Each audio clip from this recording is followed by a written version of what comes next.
അതായത് ഇന്ത്യൻ സിനിമയുടെ താരരാജാവായിരുന്ന അമിതാഭ് ബച്ചൻ പണ്ട് രാജീവ് ഗാന്ധിയുടെ അടുത്ത സുഹൃത്തായിരുന്നു. പിന്നീട് ഇവർ തെറ്റി, അങ്ങനെയാണ് അദ്ദേഹത്തിൻ്റെ ഭാര്യ സമാജ്വാദി പാർട്ടി പോയത്. ഇവരൊന്നും 10 രൂപ ഇതിൽ നിന്ന് കൈയിട്ട് വരാമെന്ന് പറഞ്ഞ് വരുന്നതല്ല. പരമാവധി നമ്മൾ അവരെ നമ്മുടെ കേരളത്തിൻ്റെ ഇന്ത്യയുടെ നന്മയ്ക്കും വളർച്ചയ്ക്കും വേണ്ടി ഉപയോഗിക്കണം. അതാണ് പൊതുസമൂഹം ചെയ്യേണ്ടത്. അതെ, നമ്മൾ നേരത്തെ പറഞ്ഞതുപോലെ തന്നെ എനിക്ക് തോന്നുന്നു ഈ സുരേഷ് ഗോപി സാറിൻ്റെ പബ്ലിക്കിനോടുള്ള, അതായത് ഈ ഇലക്ഷന് മുമ്പ് ഞാൻ നേരിട്ട് സംസാരിച്ച ഇൻ്റർവ്യൂ എടുത്തിട്ടുള്ളതാണ്. എനിക്ക് എൻ്റെ പേഴ്സണൽ ഫേവറേറ്റും കൂടിയാണ്. അപ്പോൾ ലൈക്ക് ആൾ ജയിച്ചപ്പോൾ ഞാൻ സ്റ്റോറി വരെ ഇട്ടതാണ്, നമ്മൾ പാർട്ടിയെ ഒന്നും നോക്കാതെ തന്നെ.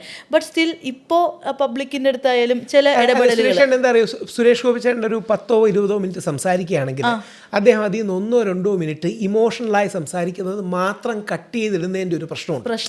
ഇപ്പോൾ ഉദാഹരണം പറയാം, അദ്ദേഹം ഈ പറഞ്ഞ, ഞാൻ ലൈവായിട്ട് പറയാം, ഞാൻ റിപ്പോർട്ടർ ചാനൽ നമ്മുടെ സ്മൃതിജിയുടെ കൂടെ ശ്രീമതി സ്മൃതി പരത്തിക്കാണ്ടുകൊണ്ടിരുന്നപ്പോൾ ശ്രീമതി സ്മൃതി പരത്തിക്കാട് ചോദിച്ചു, കഞ്ഞിപ്പാത്രത്തിൽ ഇട്ടുകൊടുത്തു എന്ന് തമ്പ്രാൻ പറഞ്ഞു എന്ന്. അപ്പം കഞ്ഞിപ്പാത്രം എന്ന വാക്ക് സുരേഷ് ഗോപി ഉപയോഗിച്ചു എന്നുള്ള സത്യമാണ്. പക്ഷേ ഇട്ടുകൊടുത്തു എന്ന് പറയുമ്പോൾ നമുക്ക് സുരേഷ് ഗോപി എന്തോ നമുക്ക് ചാരിറ്റി തന്നു തോന്നും.